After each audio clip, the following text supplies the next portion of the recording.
সালাম দেন। আসসালামু আলাইকুম। আমি ডাক্তার শেখ নজরুল ইসলাম। আজকে আমার এই ভিডিওটা করার উদ্দেশ্য মেইনলি জনসচেতনতামূলক ভিডিও, যাতে মানুষ এটা জানতে পারে এবং বুঝতে পারে, সেই উদ্দেশ্যে ভিডিওটা করা। আমার সামনে এই যে ছেলেটা, ও একটু লাজুক বেশি, যার জন্য সে মুখে মাস্ক না দিয়ে ভিডিওটা করবে না। তো ঠিক আছে, অসুবিধা নেই। তো এই ছেলেটা, তুমি এই যে দাঁতের ডাক্তারের কাছে যে গেছিলা, কেন গেছিলা প্রথমে? আমার দাঁত শিরশির করতো, ব্যথা করতো। প্রথমে গেছিলাম, পরে উনি স্কেলিং করার পরে বলছে যে আর সমস্যা হবে না, আপনি এখন যেতে পারেন। পরে প্রায় 1 মাস পরে আবার সমস্যা দেখা দিচ্ছে। পরে আবার ওই ডাক্তারের কাছে গেছি, উনি বলে আপনি একটা এক্সরে করেন। পরে একটা এক্সরে করছি, এক্সরে করার পর উনি এক্সরেটা দেখে বলে যে আপনার রুট ক্যানেল করা লাগবে। আমি তো রুট ক্যানেল কি আসলে বুঝতাম না। পরে উনি বললো রুট ক্যানেল করতে হবে। পরে বলছে যে ঠিক, আমি পরে বলছি যে ঠিক আছে করেন। পরে উনি ইঞ্জেকশন করলো, করার পরে একটা অপারেশন করলো। অপারেশন করার পরে আমার বললো যে আপনি 1 সপ্তাহ পর আবার আসবেন। পরে এইভাবে প্রায় 1 মাস উনি করছে, মানে ট্রিটমেন্ট করছে আর কি। 1 মাস। 1 মাস? হ্যাঁ। আচ্ছা, তারপরে? করার পরে উনি তখন যখন 1 মাস হয়ে গেল, তারপরে মানে কোনো ফলাফল ওইভাবে আসলে ইমপ্রুভ হয়নি। মানে যেরকম ব্যথা এরকম ব্যথা রয়ে গেছে, আর ইনফেকশন ওইভাবে কোনো কিছু মানে রিমুভ হয়নি। তারপরে উনি বলতেছে যে আসলে অনেক দিন তো হয়ে গেল, আপনি আর একটা ভালো ডাক্তার দেখান। পরে উনি বললো যে একটা বিডিএস ডাক্তার দেখান। বিডিএস ডাক্তার, এটা একটা ভালো কথা বলছেন। বিডিএস এই শব্দটা আমি জানি না আমাদের দেশের কত পার্সেন্ট মানুষের এই বিডিএস শব্দটা জানা আছে। দাঁতের ডাক্তারের গ্রাজুয়েশন ডিগ্রি বিডিএস, এই বিডিএস শব্দটা কত পার্সেন্ট মানুষ জানে সেটা নিয়ে আমার সন্দেহ।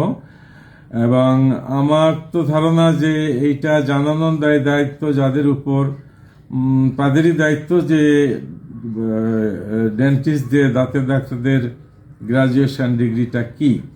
আচ্ছা, তারপরে কি হলো? তারপরে আমি বিডিএস ডাক্তারের কাছে গেলাম। পরে ওনার কাছে গেলাম, উনি তখন বললো যে আপনার তো দাঁতের যে ভিতরে যে অংশ এটা বেশি কেটে ফেলছে। কেটে ফেলার ফলে আপনার দাঁতের যে মানে শিকড় আছে, যে রুট, এই রুটটা উইক হয়ে গেছে। এটা মানে আপনার ফিল আপ হতে একটু সময় লাগবে।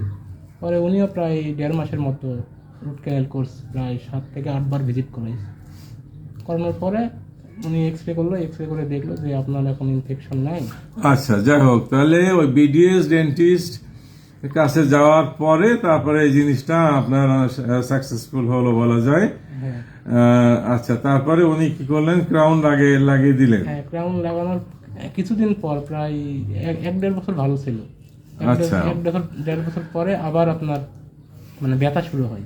আচ্ছা, তো এখন এই সব মিলিয়ে আপনার এই যে চিকিৎসাটা, কতদিন ধরে এই চিকিৎসাটা চলতেছিল? ওখানে তো প্রায় 2 বছর ধরে করছে। আচ্ছা, টোটাল কতদিন লাগছিল আপনার এই চিকিৎসাটা করতে? টোটাল উনি প্রথমে যে ডাক্তার, উনি 1.5 মাস করছে। পরের ডাক্তারও প্রায় 1.5 মাস আচ্ছা, করছে। প্রথম যে ডাক্তার, তার ব্যাপারে একটা কথা যে বলতেছিলেন, কি যেন পুলিশ আসলে কি যেন একটা বলতেছিলেন? উনি তো রেজিস্ট্রেশন ডাক্তার না, ওনার রেজি নাম্বার ছিল না। ওই মাঝে মাঝে কি করতো, যে পুলিশ বা কোনো কিছু যদি ভিজিটে আসতো, ওই চেম্বার বন্ধ করে চলে যাইতো। আচ্ছা আচ্ছা, চেম্বার বন্ধ করে চলে যেতাম। আচ্ছা, তারপরে বিডিএস ডাক্তার কাজটা অনেকখানি কি ভালো করতে পারলেন, এটা আমাদের সবারই জানার এটা দরকার। এবং যে বিডিএস বা দাঁতের ডাক্তারদের গ্রাজুয়েশন ডিগ্রি বিডিএস, এই জিনিসটা আমাদের দেশের কত পার্সেন্ট মানুষ জানে? আমার মনে হয় না যে সবাই এই দাঁতের ডাক্তারের ডিগ্রিটা যে বিডিএস, এই শব্দটা অনেকেরই জানা নেই। তারপরে কি হলো? সব মিলিয়ে আপনি যেন কতদিন ধরে এই চিকিৎসাটা করেছেন? প্রায় 12 বছর। সব মিলিয়ে উনি 12 বছর ধরে এই সামনে 4টে দাঁতের চিকিৎসা করিয়েছেন। তারপরে 12 বছর চিকিৎসা করার পরে তারপরে আমাদের কাছে আসলেন। তো এখন কথা যেটা আমার বলার মেইন উদ্দেশ্য সেটা হচ্ছে যে আমাদের দেশে আরেকটা কথা, যে তুমি যে বলতেছিলে যে যে কোনো ডাক্তারের কাছে আমরা চলে যাই, যেখানে কম পাই আমরা সেখানে চলে যাই, এই একটা কি যেন কথা বলতেছিলে। আমরা তো আসলে মানে বিডিএস ডাক্তার বা ডেন্টাল যে ডাক্তার, এটা তো আসলে অ্যাকচুয়াল যে ডিগ্রি আমরা তো এটা জানি না। এখন মনে করেন যেখানে ডেন্টাল ডাক্তারের সাইনবোর্ড দেখি বা ডক্টরের চেম্বার দেখি, আমরা ওখানে চলে যাই।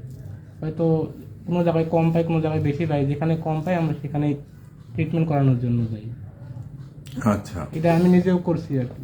আচ্ছা, তুমি নিজেও করছো, যে তুমি যেহেতু জানো না যে ডেন্টাল ডাক্তারদের গ্রাজুয়েশন ডিগ্রি কি, কাজেই ওই ডাক্তার নাম লেখা থাকলে আমরা সবাই সেখানে যাই চিকিৎসা নিতে।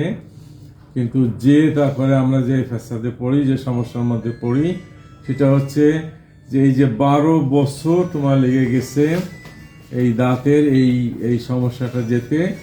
তারপরে 12 বছর পরে সে আমাদের কাছে আসলো।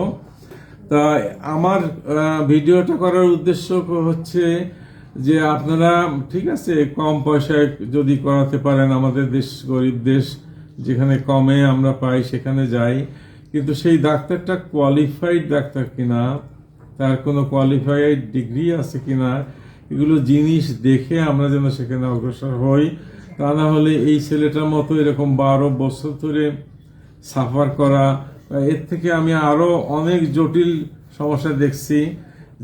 যে ব্রেসিং করার দাঁত, সেইগুলো দাঁত কেটে রুট কানাল করে সেখানে ক্রাউন লাগিয়ে দিয়েছে। বাচ্চা একটা মেয়ে, সে তার সব সামনের দাঁতগুলো কেটে ফেলে দিয়ে তারপরে সেখানে একটু ব্যাখ্যাতারা ছিল, যেটার জন্য ব্রেসিং দরকার ছিল, সে ব্রেসিং এর ডাক্তারের কাছে এই পেশেন্টকে রেফার না করে সব দাঁতগুলোকে কেটে সর্বনাশ করে তারপরে সেই পেশেন্টটা লাস্টে আমার কাছে আসছে। এরকম অনেক আমরা দেখি যেগুলো কম পয়সায় চিকিৎসা নিতে যে কি বলবো, যে এত বেশি সর্বনাশ করে ফেলেন যেটা বলার না।